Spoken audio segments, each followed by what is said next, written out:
ನೇರ ಕಾರ್ಯಕ್ರಮಕ್ಕೆ ತಮಗೆಲ್ಲರಿಗೂ ಆತ್ಮೀಯವಾದ ಸ್ವಾಗತವನ್ನು ಕೋರುತ್ತಾ, ವೀಕ್ಷಕರೇ, ತಾವೆಲ್ಲರೂ ಸಹ ಈ ಒಂದು ವಿಶೇಷವಾದಂತಹ ಚಿತ್ರೀಕರಣದಲ್ಲಿ ನೋಡ್ತಾ ಇದ್ದೀರಾ.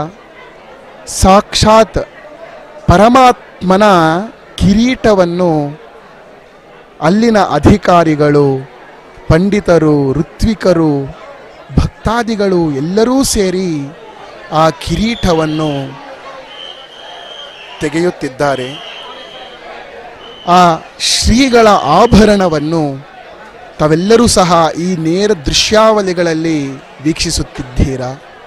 ಸಾಕ್ಷಾತ್ ಪರಮಾತ್ಮನೇ ಧರಿಸಿರುವಂತಹ ಆ ಕಿರೀಟದ ದೃಶ್ಯಾವಳಿಗಳನ್ನು ತಾವು ಈ ನೇರ ಪ್ರಸಾರದಲ್ಲಿ ವೀಕ್ಷಿಸುತ್ತಿದ್ದೀರಾ. ವೀಕ್ಷಕರೇ, ಶ್ರೀಶಂಕರ ವಾಹಿನಿಯು ತಮ್ಮ ಮನೆಯಲ್ಲೇ ತಾವು ಸಂಧ್ಯಾವಂದನೆಯನ್ನು ಮಾಡುವಂತಹ ಒಂದು ಸಮಯದಲ್ಲಿ ಆ ಭಗವಂತನ ನೇರ ಕಿರೀಟ, ಆ ಭಗವಂತ ಸಾಕ್ಷಾತ್ ಪರಬ್ರಹ್ಮನಾದಂತಹ ನಾರಾಯಣನು ಧರಿಸಿರುವಂತಹ ಕಿರೀಟದ ದೃಶ್ಯವನ್ನು ತಾವೆಲ್ಲರೂ ಸಹ ನೋಡ್ತಾ ಇದ್ದೀರಾ, ವೀಕ್ಷಿಸುತ್ತಿದ್ದೀರಾ. ಇದಕ್ಕಿಂತ ಒಂದು ಪುಣ್ಯಪ್ರದವಾದಂತಹ ಕಾರ್ಯ ಮತ್ತೊಂದು ಯಾವುದಿದೆ?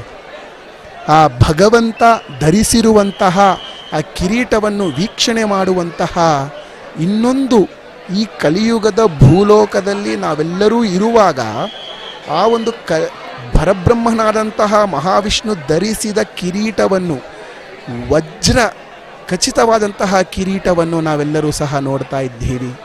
ಅದನ್ನು ನೋಡುವಂತಹ ಸೌಭಾಗ್ಯ ನಮ್ಮದೆಲ್ಲರದ್ದು ಪೂರ್ವ ಜನ್ಮದ ಸುಕೃತ ಫಲವೆಂದೇ ನಾವೆಲ್ಲರೂ ಭಾವಿಸೋದು ಉತ್ತಮ ಅಂತ ಹೇಳ್ತಾ, ಇಂದಿನ ಈ ಶುಭ ಕಾರ್ಯಕ್ರಮದ ವೈರಮುಡಿ ಬ್ರಹ್ಮೋತ್ಸವದ 2026ನೇ ಮೇಲುಕೋಟೆ ಚೆಲುವನಾರಾಯಣ ಸ್ವಾಮಿಯ ಈ ವೈರಮುಡಿ ಬ್ರಹ್ಮೋತ್ಸವದ ವಿಶೇಷ ನೇರ ಪ್ರಸಾರ ಕಾರ್ಯಕ್ರಮಕ್ಕೆ ತಮಗೆಲ್ಲರಿಗೂ ಆತ್ಮೀಯವಾದಂತಹ ಸ್ವಾಗತವನ್ನು ಬಯಸ್ತಾ ಇದ್ದೇವೆ.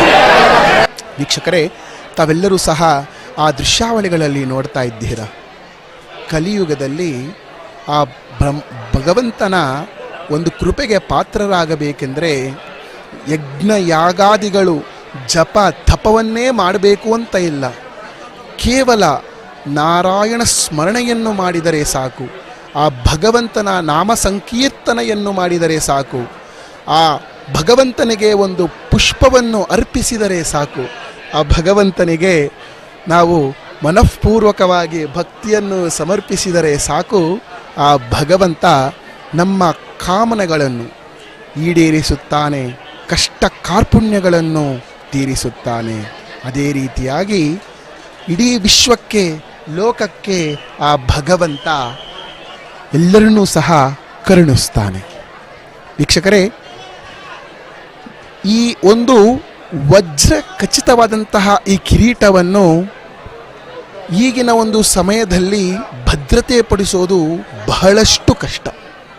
ಆದರೂ ಸಹ ಕರ್ನಾಟಕ ಸರ್ಕಾರವು ಅನಾದಿ ಕಾಲದಿಂದಲೂ ರಾಜ ಮನೆತನ ನಂತರದಲ್ಲಿ ಬಂದಂತಹ ಆ ಸರ್ಕಾರದ ಆಡಳಿತಗಳು ಇಲ್ಲಿನವರೆಗೂ ಯಾವುದೇ ಕುಂದು ಕೊರತೆ ಇಲ್ಲದಂತೆ ಆ ಒಂದು ವಜ್ರ ಕಿರೀಟಕ್ಕೆ ಭದ್ರತೆಯನ್ನು ನೀಡ್ತಾ ಬರ್ತಾ ಇದೆ. ಅದೇ ರೀತಿಯಾಗಿ ಈ ದಿನವೂ ಸಹ ಈ ಒಂದು ಸುಸಮಯದಲ್ಲಿ ಆ ಕಿರೀಟವನ್ನು ಭದ್ರತೆಗಳಿಂದ, ಅದೇ ರೀತಿಯಾಗಿ ಅನುಷ್ಠಾನಗಳಿಂದ, ಅದಕ್ಕೆ ಇರುವಂತಹ ಕ್ರಮಗಳಿಂದ ಅದನ್ನು, ಆ ಕಿರೀಟವನ್ನು, ಆ ಶ್ರೀ ಆಭರಣಗಳನ್ನು ಆ ಪೆಟ್ಟಿಗೆಯಿಂದ ಈಗ ತಾನೇ ಹೊರಗೆ ಇಟ್ಟು ಅನಾವರಣ ಮಾಡಿದ್ದಾರೆ. ಇನ್ನು ಆ ಕಿರೀಟಕ್ಕೆ ನಾನಾ ರೀತಿಯಾದಂತಹ ಕೈಂಕರ್ಯಗಳು ಜರುಗಲಿದೆ. ನಂತರದಲ್ಲಿ ಆ ಕಿರೀಟವನ್ನು ಆ ಸ್ವಾಮಿ ಚೆಲುವನಾರಾಯಣ ಸ್ವಾಮಿಯ ಮುಡಿಗೆ ಸಮರ್ಪಿಸಿ ಧಾರಣೆ ಮಾಡಲಾಗುತ್ತದೆ. ನಂತರದಲ್ಲಿ ಆ ಸ್ವಾಮಿ ವಜ್ರ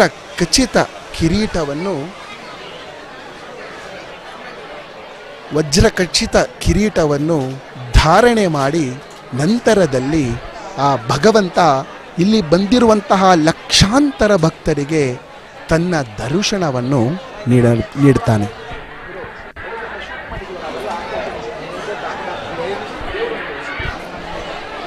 ವೀಕ್ಷಕರೇ, ತಾವೆಲ್ಲರೂ ಸಹ ಈ ಒಂದು ನೇರ ದೃಶ್ಯಾವಳಿಗಳಲ್ಲಿ ವೀಕ್ಷಿಸ್ತಾ ಇರಬಹುದು. ನೇರ ದೃಶ್ಯಾವಳಿಗಳಲ್ಲಿ ಈಗ ತಾನೇ ಆ ಕಿರೀಟವು ಹೊರಬಂದು ಅಲ್ಲಿ ತಾವೆಲ್ಲರೂ ವೀಕ್ಷಿಸಿದರೆ 2 ಕಿರೀಟಗಳಿವೆ. ಒಂದು ವೈರಮುಡಿ ಕಿರೀಟ ಅಂದರೆ ವಜ್ರದ ಕಿರೀಟವಾದರೆ ಇನ್ನೊಂದು ರಾಜಕಿರೀಟ, ರಾಜಮುಡಿ ಅಂತ ಹೇಳುವಂತಹ ಕಿರೀಟ ಮತ್ತು ಆಭರಣಗಳು. ಅದೇ ರೀತಿಯಾಗಿ ತಾವೆಲ್ಲರೂ ಸಹ ಈಗ ವೀಕ್ಷಣೆ ಮಾಡ್ತಾ ಇರುವಂತಹ ಈ ನೇರ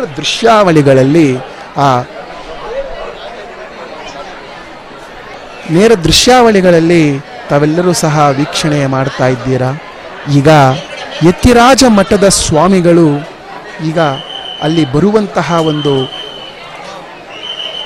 ವೀಕ್ಷಣೆಯನ್ನು ಮಾಡುವುದಕ್ಕೂ ಮುಂಚೆ ಆ ಖಜಾನೆಯಲ್ಲಿ ಈ ವಜ್ರದ ಕಿರೀಟವನ್ನು ಹೊರತರುವುದು, ಆ ಭಗವಂತನಿಗೆ ಅರ್ಪಿಸುವ ಮುಂಚೆ ಖಜಾನೆಯಲ್ಲಿ ಸುಪ್ರಸಿದ್ಧವಾಗಿ ಇಟ್ಟಂತಹ ಕಿರೀಟವನ್ನು ಧಾರಣೆ ಮಾಡುವುದಕ್ಕೂ ಮುಂಚೆ ಒಮ್ಮೆ ನಾವೆಲ್ಲರೂ ಸಹ ಆ ಭಗವಂತನ ಉತ್ಸವ ಮೂರ್ತಿಯ ವಿಗ್ರಹದ ದರ್ಶನ ಮಾಡು.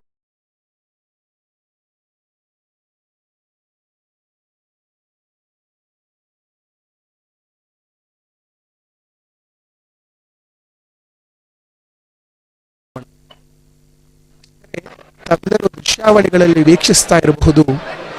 ಮೊದಲಿಗೆ ರಾಮಾನುಜಾಚಾರ್ಯರ ಒಂದು ವಿಗ್ರಹ ಅಂದರೆ ಆ ಮೂರ್ತಿಯು ಹಿಂಬದಿ ಅಂದರೆ ಆ ಭಗವಂತನನ್ನು ವೀಕ್ಷಿಸುತ್ತಾ ಹಿಂದೆ ಹಿಂದೆ ಚಲಿಸುವಂತಹ ಒಂದು ಮೂರ್ತಿಯ ವೀಕ್ಷಣೆಯನ್ನು ನೋಡಿದ್ವಿ. ಈಗ ಸಾಕ್ಷಾತ್ ಆ ಭಗವಂತನ ಉತ್ಸವ ವಿಗ್ರಹವು ಮೇಲುಕೋಟೆಯ ಪ್ರಾಂತ್ಯಗಳಲ್ಲಿ, ರಾಜ ಬೀದಿಗಳಲ್ಲಿ ಸುತ್ತುತ್ತಾ ಎಲ್ಲರಿಗೂ ದರ್ಶನವನ್ನು ನೀಡಿ ದೇವಾಲಯಕ್ಕೆ ಆಗಮಿಸಿದ, ಅಂದರೆ ಇಂದು ಮಧ್ಯಾಹ್ನ ಆ ದೇವಾಲಯಕ್ಕೆ ಆಗಮಿಸಿದ